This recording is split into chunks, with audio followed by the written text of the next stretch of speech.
Mula sa Far East Broadcasting Company, Philippines, narito ang isang programang tatalakay sa iba't ibang kaisipan ugnay sa ating kultura at mga kaganapan na ang magbigay ng liwanag sa usapin ng wastong katuruan at kaugalian.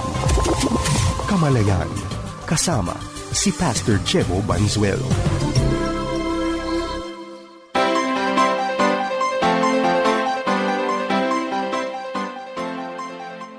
Isang mapagpala at mabiyayang araw mga kapatid.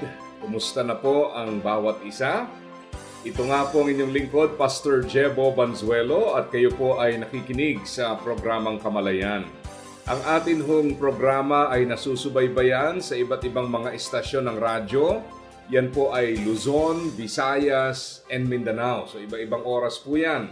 Tayo po ay napapakinggan din sa FEBC Radio TV, napapanood sa ilang mga Facebook pages at YouTube channel ng 702 DZAS FEBC Radio TV. Maaari din po tayong subaybayan sa mga streaming apps. Puntahan nyo lamang sa FEBC Facebook page or sa FEBC website. Tayo po ay napapakinggan din at napapanood sa Channel 185 sa GCTV. Yan po ay tuwing linggo, alas 7 hanggang alas 7:30 ng umaga. Tayo po ay dadako ngayon sa ating pag-aaral. Kung ang isang mananampalataya po ay seryoso sa kanyang paglago sa ugnayan sa Panginoon, isang mahalaga at malaking aspeto ng kanyang pagtutuon ay dapat doon po sa tinatawag na stewardship. Ang stewardship, kagaya po ng ating mga napag-aralan sa nakalipas, ay hindi lamang sumasaklaw sa kaperahan. Kasi kadalasan po, pag pinag-uusapan ng stewardship, we focus only on money matters. So para bang nakasentro sa kaperahan. Pero ang reality po, kung lalawakan pa natin, higit pa ito sa usapin ng time, talents, and treasures. Kung ngayon nyo lang po napakinggan, mahalagang maunawaan natin na pati po ang oras, kailangan good steward tayo. Kasi di ba napapansin natin paminsan, kung ano yung kailangang paglaanan, doon tayo nawawala ng panahon. Naalala ko po ang isang ilustrasyon na ating ginamit, parang isang planner. Kung kayo po ay nakakuha ng planner sa umpisa ng taon, di ho ba, puro bakanting mga pahina. Tapos ikaw ang maglalagay ng mga schedule, mga kung anong gusto mong kaabalahan dyan, at mapapansin mo na bawat ilalagay mo dyan, meron kang assessment kung ano importante. Kasi darating ho ang panahon na yung nagsimulang walang laman ay magkakaroon po ng maraming laman. By saying yes to some activities, you are basically saying no to some activities. So ibig sabihin, pagka inilaan mo ang oras mo sa isang bagay o gawain, hindi mo na ito ilalaan sa ibang bagay kasi hindi pwede magkasabay, di po ba? Kaya nga, dyan po ngayon pumapasok yung hamon. Ang question po, pag tayo ho ba ay naglalagay ng ating mga gawain o schedule, ano ho ba ang nasa top ng ating priority? Nakakalungkot dahil paminsan po, mag-i-start tayo na ang dami-dami nating oras, tapos lalagyan natin ng kung ano-anong mga activities, commitments, sali dito, sali doon, oo dito, oo doon, tapos bandang huli, sasabihin natin pasensya na, wala tayong time. So, hindi naman tayo nawala ng time, nawala tayong say. Ang reality po, meron tayong say, meron tayong ginawang pagpapasya. Kaya nga, ang stewardship basically ay hindi lamang management of time, talents, treasures. Yan po ay management ng buhay natin. We manage life so that we can focus on what is truly important. So, yung time, basic po yan dahil kahit marami kang mga kakayahan, meron kang willingness, pero kung wala kang time, hindi mo magagawa. Kaya nga ho, if you remember, di ba, yung parable of the sower na ilang araw na natin ding nababanggit, yung nahulog sa matinik, yung thorny ground o sa lumang Tagalog, yung dawagan. Yan po ay sumisimbolo sa isang buhay na may kagustuhan na sumunod, natanggap ang Word of God, nagkaroon ng pagsibol ang salita pero hindi nagkaroon ng pamumunga. Ang description po doon, ang sabi po sa English translation, the busyness of life and the lure of wealth. Yung pong mga kaabalahan, yung paghahangad na yumaman, yan po ay nagsilbing balakid para magawa natin yung dapat nating gawin. At nakakalungkot isipin na nangyayari po yan, na may mga bagay na dapat pagtuunan na hindi natin napagtutuunan. Yung talents natin marahil ay gamit na gamit sa ibang mga aspeto, kagaya ng trabaho, ng sports, ng ating maybe sideline, minsan po sa pag-aaral, pero ang question po, nagagamit ba natin para paglingkuran ng ating Panginoon? So talaga makikita mo, life management po ang patutunguhan ng tinatawag na stewardship. And of course, management ng ating resources. Kaya gusto nating maintindihan, ano bang mga principles ng Christian stewardship? So dito po sa 1 Timothy chapter 6, verse 9 to 12, bagamat ito po ay merong kinalaman sa pananalapi, pero maganda ho ang aplikasyon nito. Sabi ho rito, people who want to get rich fall into temptation and a trap, and into many foolish and harmful desires that plunge men into ruin and destruction. For the love of money is a root of all kinds of evil. Some people, eager for money, have wandered from the faith and pierced themselves with many griefs. Verse 11, but you, man of God, flee from all this and pursue righteousness, godliness, faith, love, endurance, and gentleness. Fight the good fight of the faith. Take hold of the eternal life to which you were called when you made your good confession in the presence of many witnesses. So kapansin-pansin po dito sa talata na pag mali ang puso natin, magkakaroon tayo ng mga maling desires. Yung maling desires na yon ang siyang huhubog sa ating mga desisyon. At yung desisyon natin ang magdedetermine ng destination at direction ng ating buhay. Kung tayo ba ay lalakad sa isang landas ng pagsunod o tayo ho ba ay lalayo sa landas na nais ng Panginoon na ating tahakin. Kaya nga napaka-importante po yung sinasabi rito sa passage na ito na marami ang nagkaroon ng ganoong mga paghahangad at nasira ang kanilang buhay. Hindi po sinasabing masama ang pera but the love of money. Yung paghahangad natin dito na nagdadala na po sa mga maling mga inaasam at ninanais. At yung mga bagay na yan ang nagiging malaking balakid sa ating pagsunod sa ating Panginoon. Kaya nga ang paalala niya sa atin, verse 11 and 12, meron po tayong marapat na paglaanan. Kaya pag sinabi po nating stewardship, ito po ay pagkilala na ang buhay natin ay pag-aari ng Panginoon at marapat gamitin para sa layunin ng Panginoon.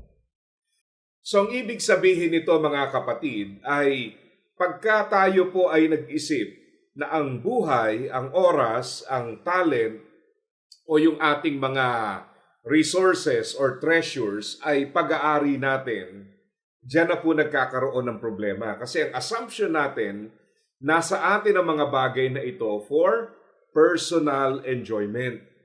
Hindi po masama na tayo po ay maging mapagpasalamat, tangkilikin o i-enjoy natin ang mga pagpapaalang pinapahintulot ng Diyos.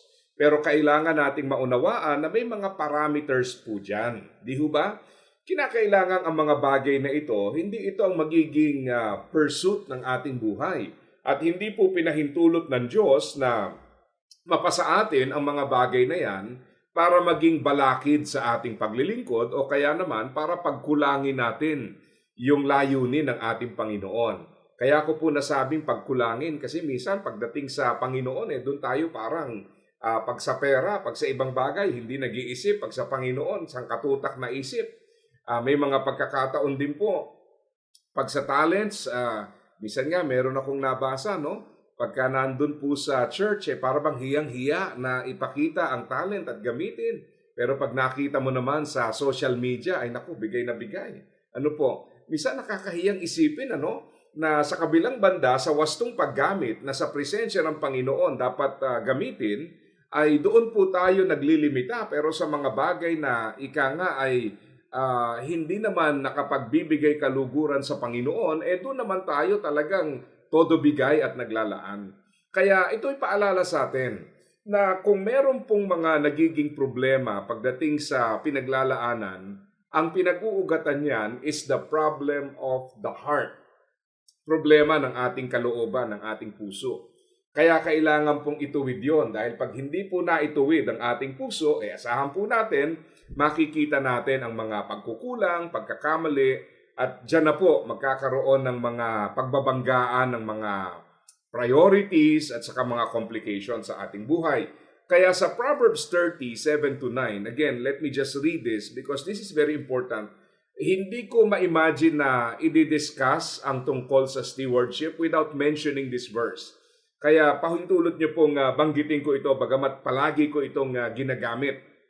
Ang sabi sa Proverbs 30:7-9, "Two things I ask of you, O Lord, do not refuse me before I die.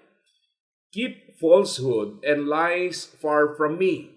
Give me neither poverty nor riches, but give me only my daily bread. Otherwise, I may have too much and disown you and say, 'Who is the Lord?' Or I may become poor and steal, and so dishonor the name of my God."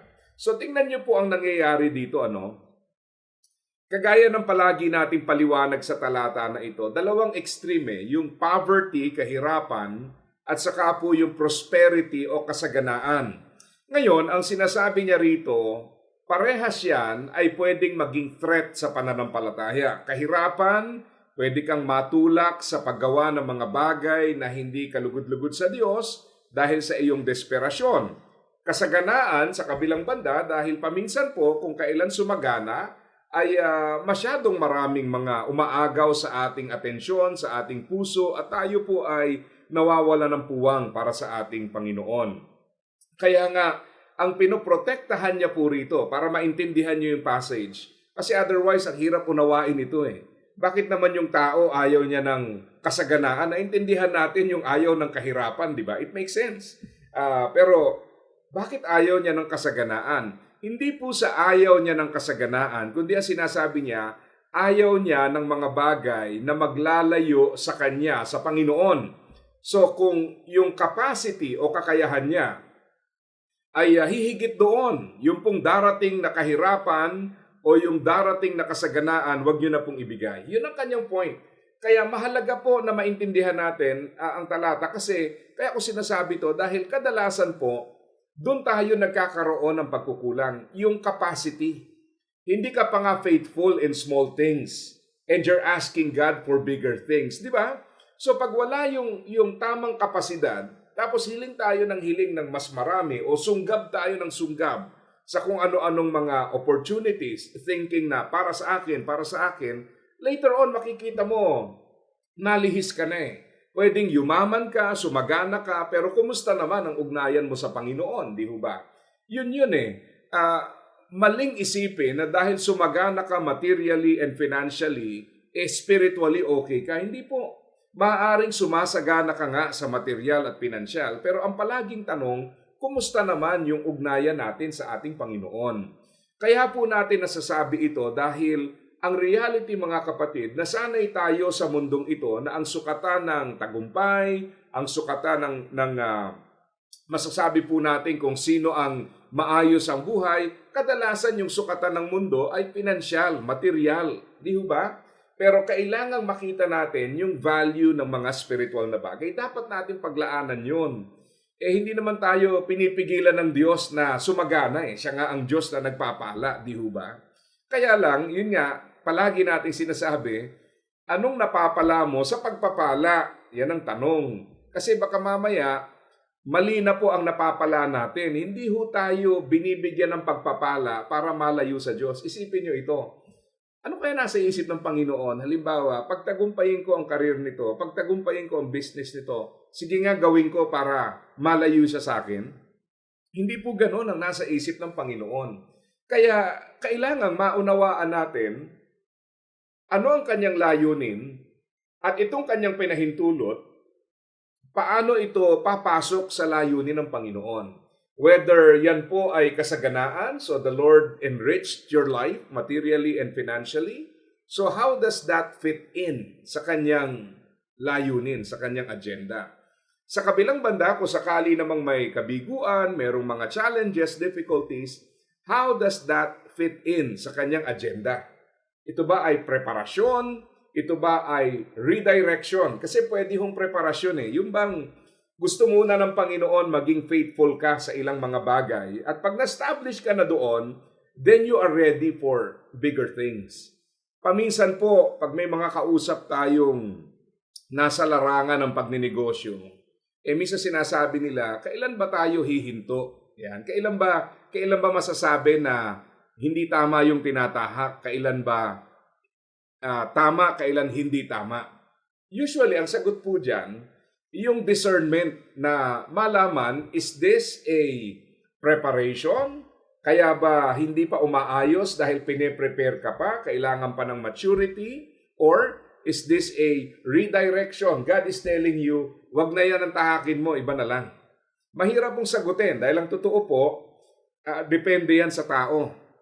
At hindi po yung dahil narinig mo lang ang kwento ng isang tao, instantly you can discern na ito po ay redirection, ito naman ay preparation. Maraming factors po ang nakasalalay dyan. But the bottom line is, if it's a preparation, then you have to continue to learn the lessons, be faithful in small things. Kung yan naman po ay redirection, you have to be sensitive. God is telling you, hindi yan ang dapat mong tahakin, so therefore, do not spend much time and energy and effort sa direksyon na yan. It's not for you. Kaya mahalaga po yung discernment sa bagay na ito. So ano bang pundasyon? Kagaya po ng aking nabanggit, ang stewardship ay ginagawa at kailangan maging prinsipyo ng buhay so that we can manage life properly. Hindi lang yung aspeto ng buhay ang kailangan maging steward tayo doon, kundi yung kabuuan ng buhay. How do we become a good steward of life itself? Yan po ang challenge. At kaya nga, sa puntong ito, mahalagang ilagay sa ating isipan na ang ultimate na layunin or goal is to please the Lord. You manage your time, talents, and treasures so that ultimately your life will be able to fulfill its intended purpose. Para magampanan ng buhay yung layunin po nito. Kasi minsan nagiging successful ka sa pag-manage ng halimbawa time. Pero ultimately, dahil nagkulang ka naman sa paggamit ng talents and treasures, basically kulang pa rin Hindi pa rin na-accomplish ng buhay yung layunin nito Kaya kailangan po makita natin yung broader picture. So anong mga prinsipyo ang dapat nating tandaan? Una, we have to acknowledge that God is our provider. Ang Diyos po ang siyang nagkakaloob. So yung idea po ng stewardship is knowing that everything comes from God. Sa Deuteronomy, ang sabi po roon, it is God who gives us the ability to produce wealth. Ang isang kalaban po kasi ng buhay na nakatalaga sa Panginoon ay yung kayabangan Yung kayabangan na nagsasabi, nag-iisip na ako nagsikap, ginawa ko ito, ako ang susi sa aking sariling tagumpay, so therefore, akin to. I will manage this. Pero yung taong merong kapakumbabaan sa presensya ng Panginoon ay kinikilala, yes, maaaring may talent ka nga na naging paraan ng iyong tagumpay, but you acknowledge that the talents themselves are from the Lord and the opportunity and favor are from the Lord. Kaya yung blessing, pwedeng tukuyin din yan yung favor Anong ibig sabihin? Yung iba sinasabi, sipag at tiyaga lang. Totoo naman, paminsan po, nagwo-work yung sipag at tiyaga. Pero aminin natin, paminsan po talaga may mga taong masipag, matyaga, pero pagka wala yung favor na nagbukas ng opportunity, wala rin hindi ba? Hindi naman sa nagkulang sila sa sipag at tiyaga Hindi naman lahat ng hindi nagtatagumpay kulang sa sipag at tiyaga at tatamad-tamad. Hindi po. Ang reality niyan, may favor din ng Panginoon to open opportunities for us. So lahat yan galing din sa Panginoon. Kaya kailangan nating i-recognize that God is our provider. Number two, in line with that first point, God has a purpose for everything He provides. So mas malalim, iniisip natin ngayon, Lord, ano ba ang layunin nito? Ba't mo ako binigyan ng ganitong pananalapi? Ba't mo ako binigyan ng ganitong talento? Bakit binibigyan mo ko ng panahon? Meron po akong isang kilalang tao na pag nalaman nyo yung nature ng work niya, hindi mo iisipin may panahon pa yung taong to. Parang napaka-busy. Pero alam niyo po, ang palagi niyang sinasabi, meron siyang gift of time. Ang ibig sabihin, he can make time for anybody na talagang ililid siya ng Panginoon na puntahan niya. At totoo po yun. Ang taong ito, he will spend time with you, studying God's Word, learning God's Word, at napakalaking bagay po yun. And yet, ang taong iyon, napakarami pong pagkakaabalahan kung tutuusin. Pero bakit siya merong time? Not because wala siyang ginagawa, but because he has dedicated his time for God's purpose. So, he has time by choice. Lord, kung ano yung leading mo, that is my priority. Yun ang susundin ko. Yun ang paglalaanan ko. Yun ang gagawin ko. Yun ang dahilan kung bakit siya may time. Kaya nakita niyo po mga kapatid, may purpose ang Panginoon. Pag maliwanag sa atin yung purpose na yon, talagang nandyan po yung mga tough choices sa buhay. Kasi sa buhay po natin, syempre isang buhay lang ito, limited yung panahon sa mundo, pumipili tayo Naninimbang tayo sa buhay na ito. Saan gagamitin? Sabi nga, di ba, sa Proverbs 14 verse 12, ang sabi ron, there is a way that seems right to a man, but in the end, it leads to death. Merong landas na parang tama, pero bandang huli, kapahamakan pala. Yan ang masaklap sa buhay, di ba? Yung bang akala mo, okay to. So diyan ka ngayon naglaan, diyan ka nagtutuon, only to find out pagdating sa dulo, mali pala yung landas na tinatahak mo. Kaya nga sa Bible, napakahalaga yung concept na ang Panginoon ang gumagabay sa ating landas kasi ang bawat landas natatahakin, merong destination, may dulo yan Baka yung landas ngayon, it may seem right, appealing, acceptable, pero ang question po, yung dulo ba niyan? Yun ba ang nais ng Panginoon? Yun ang mahirap di ba? Kaya nga, sinasabi din sa gospel, yung landas sa kapahamakan, malaki, malawak. Yung bang ibig sabihin nun, appealing siya at the moment. So ang mga tao, dyan sila magtutuon, dyan sila maglalagay ng panahon. Only to realize later on na hindi pala kagandahan ng dulo. Kaya kailangan i-recognize natin that God has a purpose for everything He provides. Kaya yung kalooban niya, seek His will in everything you do and He will crown your efforts with success. And number 3, we can glorify God through His provisions. Ang purpose po ng lahat ng ito is not to distract us, not to divide our hearts, not to lead us away from God, but rather so that we can serve God all the more. Para lalo po natin siyang mapaglingkuran, lalo natin siyang mapapurihan. Yan po ang layunin. Kaya nga kung isip-isipin natin, ang bawat increase na gagawin ng Diyos sa buhay natin is also an increase in the capacity and opportunity to please God, to honor God. Kaya yan po ang isipin natin. Maybe you have influence. Ang sabi ng Panginoon, anong gagawin mo sa influence na yan? Marami po ang kilala, they own businesses, pero sinasabi nga nila, kailangan meron tayong Bible study. So bakit po? Because they believe na yung business na yon binigay ng Panginoon so that they can open doors, so that people can teach the Word of God to the people that they manage. So maliwanag sa kanila yan. May mga administrators ng mga schools, companies, they open doors. Bakit po? Because they acknowledge that these are God-given positions that must be used for God's agenda. So yan po ang ibig sabihin ng stewardship. We acknowledge that all that we have is from the Lord. May purpose lahat ng ito, and all of this has the potential of pleasing and glorifying God. So sana po naging pagpapala sa inyo ang ating pag-aaral sa pagkakataong ito. Muli ito po ang inyong lingkod, Pastor Jebo Banzuelo, at ito po ang programang Kamalayan, at muli napapakinggan tayo sa FEBC Radio TV. Napapanood sa Facebook Live at YouTube channel ng 702 DZAS FEBC Radio TV, gayon din sa channel 185 sa GCTV.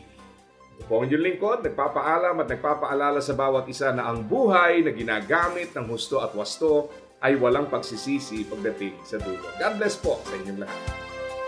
Iyong napakinggan ang Kamalayan, para sa iyong mga tanong, komento at suhestyon, mangyaring bumisita sa ating Facebook fanpage, Kamalayan FEBC, o mag-email sa kamalayan@dzas.febc.ph.